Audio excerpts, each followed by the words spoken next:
Women to Drive movement. Until June 2018, Saudi Arabia was the only country in the world in which women were forbidden from driving motor vehicles.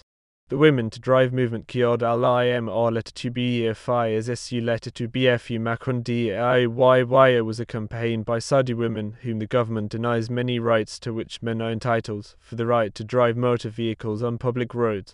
Dozens of women drove in Riyadh in 1990 and were arrested and had their passports confiscated. In 2007, Wajeha al-Huwaider and other women petitioned King Abdullah for the right to drive, and a film of al-Huwaider driving on International Women's Day 2008 attracted international media attention. In 2011, the Arab Spring motivated some women, including al-Huwaider and Manal al-Sharif, to organize a more intensive campaign, and about 70 cases of women driving were documented in the latter half of June. In late September, Shaima Jastania was sentenced to 10 lashes for driving in Jeddah, although the sentence was later overturned. 2 years later, another campaign to defy the ban targeted 26 October 2013 as the date for women to start driving. 3 days before, in a rare and explicit restating of the ban, an Interior Ministry spokesman warned that women in Saudi are banned from driving and laws will be applied against violators and those who demonstrate support. Interior Ministry employees warned leaders of the campaign individually not to drive on 26 October, and police roadblocks were assembled in Riyadh to check for women driving. On 26 September 2017, King Salman issued an order to allow women to drive, with new guidelines to be created and implemented by June 2018. Women to Drive campaigners were ordered not to contact media, and in May 2018, several, including Elijin Al Hasslow, Manal, Aisha al-Mona, Aziz al-Yusuf and Wajeha al-Adrash were detained. The ban was officially lifted on 24 June 2018, but many of the women's rights activists remained under arrest. Background. According to scholar David Cummins, in 1957, Riyadh pronounced a ban on women driving. Women's rights in Saudi Arabia were highly constrained in comparison to international standards. This included the right to drive cars and other motor vehicles. In 2002, The Economist magazine estimated that the salaries of the approximately 500,000 chauffeurs driving women in Saudi Arabia accounted for 1% of the national income. 1990 driving protests. On 6 November 1990, 47 Saudi women in Riyadh drove their cars in protest against the driving ban. They were imprisoned for 1 day, had their passports confiscated, and some of them lost their jobs as a result of their activism. 2007-2008 petition and YouTube video. In September 2007, the Association for the Protection and Defense of Women's Rights in Saudi Arabia, co-founded by Wajeha al-Huwaider and Fawza al-Ayani, submitted a 1,100 signature petition to King Abdullah asking for women to be allowed to drive. On International Women's Day 2008, al-Huwaider filmed herself driving, for which she received international media attention after the video was posted on YouTube. Al-Huwaider's drive began within a residential compound, where women are permitted to drive since roadways inside the compound are not considered to be public roads, but she left the compound and drove along a main highway. Al-Huwaider expressed the hope that the ban on women driving would be lifted by International Women's Day in 2009. In June-July 2007, a Gallup poll found that the majority of Saudi men and women thought that women should be allowed to drive. 2011-2014 campaign. In 2011, a group of women, including Manal al-Sharif, started a Facebook campaign named Teaching Me How to Drive So I Can Protect Myself, or Women to Drive, that says that women should be allowed to drive. The women said that their campaign was inspired by the Arab Spring. The campaign called for women to start driving from 17 June 2011. About 12,000 readers of the Facebook page had expressed their support. Al-Sharif described the action as acting within women's rights and not protesting. Wajeha al-Huwaider was impressed by the campaign and decided to help. A woman from Jeddah, Najla Hariri, started driving in the second week of May 2011, stating before in Saudi, "You never heard about protests. After what has happened in the Middle East, we started to accept a group of people going outside and saying what they want in a loud voice, and this has had an impact on me." Subaru. In mid-August 2011, as Subaru vehicles tend to be marketed heavily towards women in the US, several Saudi women groups, including Saudi Women for Driving, asked the parent company of Subaru, Fuji Heavy Industries, to stop selling motor vehicles in countries where women cannot drive. Manal al-Sharif. The following week, al-Huwaider filmed al-Sharif driving a car as part of the campaign. The video was posted on YouTube and Facebook. Al-Sharif was detained and released on 21 May and rearrested the following day. On 30 May, al-Sharif was released on bail on the conditions of returning for questioning if requested, not driving and not talking to the media. The New York Times and Associated Press associated the women's driving campaign with the wider pattern of the Arab Spring and the long duration of al-Sharif's detention with Saudi authorities' fear of protests. Late May, early June. On 23 May, another woman was detained for driving a car. She drove with 2 women passengers in al-Ras and was detained by traffic police in the presence of the CPVPV. She was released after signing a statement as she would not drive again. In reaction to al-Sharif's arrest, several more Saudi women published videos of themselves driving during the following days. Wajeha Robini, a Saudi actress famous in the Arab world for playing in the satirical comedy Tash Motash, broadcast annually during Ramadan, drove her car in defiance of a long-standing ban on female driving on 4 June in Jeddah. She was detained after exiting her car and released the following day without bail. 17 June 2011.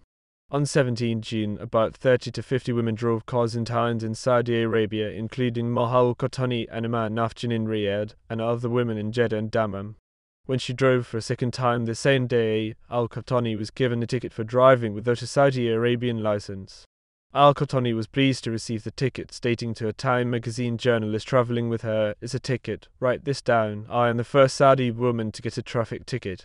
The Guardian stated that police appeared to be under orders not to intervene during women's drives on 17 June. Late June 2011. 2 Saudi women were photographed by Thomson Reuters after driving in Riyadh on 22 June. On 29 June, 5 women driving in Jeddah were arrested. The Saudi Arabian blogger Iman al-Nafjan described the arrests as the first big pushback from authorities. She claimed that the June drives were more significant than the 1990 protest, stating, when actually the 1990 protest was only 14 cars that had 47 passengers. June 17th and onwards there have been about 70 documented cases of women driving. July-September. In July, Princess Al-Tawil, niece-in-law of Abdullah of Saudi Arabia, spoke about her opposition to the women driving ban on the United States U.S. radio station NPR and called for women to have equal rights in the workforce, in the legal system, and in education. She described these human rights as more important than the right to drive. In response to criticisms of women's rights campaigns, she described her approach as evolution, not revolution. At the end of September, Shaima Jastania was sentenced to 10 lashes for having driven a car in Jeddah. The sentence was announced shortly after King Abdullah decreed that women would be able to participate in the 2015 Saudi Arabian municipal elections and be appointed to the Consultative Assembly. King Abdullah overturned the sentence. November. On 15 November 2011, Manal al-Sharif filed charges in the Grievances Board, a non-Sharia specialized court, against the General Directorate of Traffic for the rejection of her application for a driver's license. Al-Sharif had applied for a license in May 2011. The lawsuit was transferred to the Ministry of Interior. December. In early December, a member of the Consultative Assembly, Kamal Subhai, submitted a report to the Assembly saying that lifting the ban would cause prostitution, pornography, homosexuality and divorce and the end of virginity. The head of the Assembly told women campaigners that he was still open to hearing the case for lifting the ban. February 2012.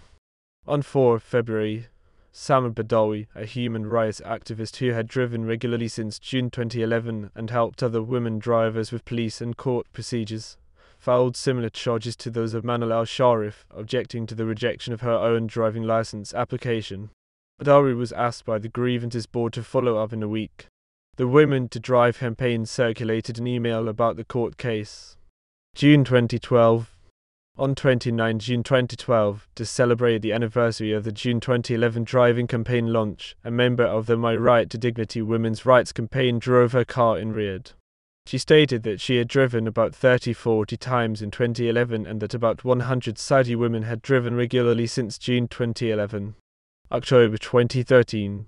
In October 2013, there was a campaign calling for women to defy the ban in a protest drive on 26 October, which gained support from some prominent women activists.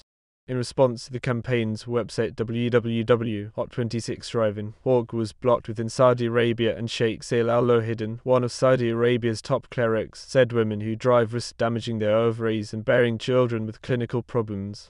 Interior Ministry employees had also contacted leaders of the campaign individually to tell them not to drive. However, despite this discouragement and a heavy police presence, as of Sunday 27 October, Saudi activists had posted 12 films on YouTube said to be of women driving on Saturday, and said some other women had also driven but without recording their experts on video or in photographs. Also, a YouTube film made by Hisham Al-Fajri and other male Saudi comedians went viral on Saturday to support the women's driving campaign, parodying the Bob Marley song "No Woman No Cry is No Woman No Drive." Elijin Al Hasslow. On 30 November 2014, Elijin Al Hasslow made her move toward the women to drive movement in Saudi Arabia. As known, Saudi women are not able to have a driver's license, but Al Hasslow previously obtained a driver's license from the United Arab Emirates. She filmed her experience of driving from the United Arab Emirates with the intention of crossing the border back to Saudi Arabia, as a part of the support of the issue of the Saudi ban on women drivers. Al Hasslow filmed herself driving on 26 October 2014. Her videos had over 800,000 views, a hashtag on Twitter, and also over 3,000 comments on YouTube. The public opinion with Al Hasslow's case was divided to two groups. One group was supportive to what Elijin did, and the other one was not. Al Hasslow tweeted her followers about her journey from the beginning. When she arrived at the border of Saudi Arabia, she tweeted that she was stopped by a Saudi customs officer at the border. Al Hasslow tweeted to her followers to keep them up with her and said, 24 hours spent on the border of Saudi. She also tweeted, "They won't give me back my passport and they won't let me pass through," and no word from the Ministry of Interior. Complete silence from all the officials. Elijin Al Hasslow was arrested after she filmed her attempt to defy the ban of driving for Saudi's women. She was arrested for 73 days. Prince Mohammed bin Salman talked about the ban of Saudi women driving in an interview, and he said that Saudi Arabia is not ready for women drivers. The Prince Mohammed also said that women driving is not a religious issue as much as it is an issue that relates to the community itself that either accepts it or refuses it. However, he was later seen as the figure behind the removal of the driving ban in September 2017. Lifting of ban 2017-2018. On 26 September 2017, King Salman issued a statement recognizing the right of Saudi women to drive in keeping with Sharia. Licenses were set to be issued to women starting on 24 June 2018. Saudi authorities also contacted women to drive campaigners. Around 15-18 May 2018, Elijin Al Hasslow, Manal al-Nafjan, Aisha al-Mona, Aziz al-Yasef, Meta al-Atrash, and several other women and two men also involved in the Women to Drive movement and the anti-male guardianship campaign were detained by Saudi authorities. Human Rights Watch interpreted the purpose of the arrests as frightening anyone expressing skepticism about the Crown Prince's rights agenda. On 24 June 2018, as promised by Saudi authorities, several women received driving licenses and started driving their cars. Many of the Women to Drive movement and anti-male guardianship women activists, including Elijin Al Hasslow, remained in detention as part of the 2018-2019 Saudi crackdown on feminists. In late November 2018, the Women to Drive campaigners detained in Dublin's Central Prison were tortured. According to Human Rights Watch, several of the women were lashed and given electric shocks. One was made to hang for long periods of time from the ceiling, and one tried several times to commit suicide. According to the Saudi newspaper Okaz, the women were to be tried at the Specialized Criminal Court. In late March 2019, the women presented their defense and described physical and sexual abuse they had endured in captivity. Aziz al-Yasef, Dr. Ruqayya Moheb, and Manal al-Nafjan were released on bail. United States. An international new media campaign started in the US to support women drivers in Saudi Arabia with tweets, pictures, and YouTube videos of people honking to support women drivers in Saudi Arabia, included Rep. Nancy Pelosi and race car driver al-imarṛa. On 15 June 2011, women drivers in the United States organized a protest in solidarity with Saudi women, planning to encircle the embassy of Saudi Arabia in Washington, District of Columbia in mid-June. 3 women from Minnesota, supported by an advocacy group, announced a gender discrimination complaint against Saudi Arabia's livery services in Rochester to coincide with the 2011 Women to Drive campaign. Recording industry. The music video to the M.I. song Bad Girls, released on 2 February 2012, is a protest piece in solidarity with the movement. Elizabeth Broomhall, writing in Arabian Business, appreciated M.I. for pushing boundaries to get the world to pay attention to women's right to drive in the kingdom, and for being a female artist who finally did something different. Lisa Jones of the Daily Telegraph praised the video for its stance against Saudi driving law.